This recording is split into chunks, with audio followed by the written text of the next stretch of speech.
Hello and welcome to Deck Builders Toledo, where we talk all things outdoor living. Today we're going to talk about permits and basic rules, the less exciting side of deck building that protects you in the long run. Before we start a deck or major patio project, we look at what your local building department requires. Most raised decks, especially those attached to a house, need a permit. That permit process checks things like footing size, beam spans, joist spacing, and railing details so the structure can safely handle people, furniture, and weather. It's about making sure what we build for you will last and stay safe. Property lines and setbacks are another big part of planning.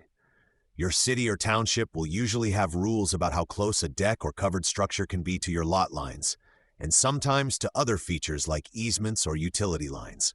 We don't want to build a great deck only to find out it's too close to the edge of your property and has to be changed.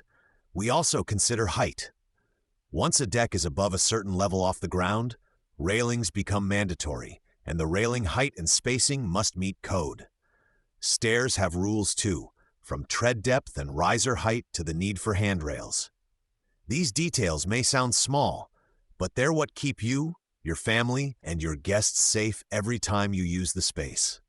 Patios sometimes have different requirements.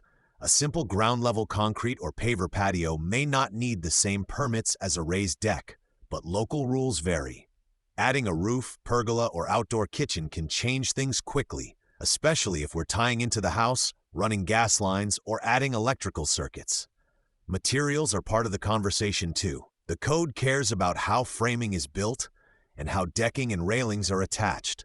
When we use composite decking like TimberTech, we follow the manufacturer's installation instructions along with local requirements. Inspectors are used to seeing these materials and want to know they're supported correctly and fastened with the right hardware. Homeowner associations can add another layer. Some neighborhoods have rules about size, height, colors, and where you can place decks and patios. In those situations, we help gather drawings and details so you can submit them for approval before work starts. Getting that step right saves a lot of hassle.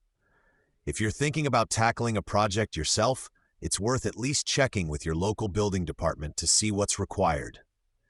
Even if you're handy, having a clear plan that meets code will help your deck last longer and protect the value of your home. If you plan to sell in the future, unpermitted work can become a real issue during inspections.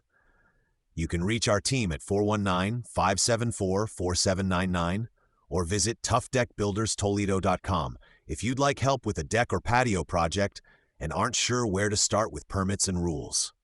At Tough Deck Builders Toledo, we handle those details every day so you can focus on how you want to use your outdoor space.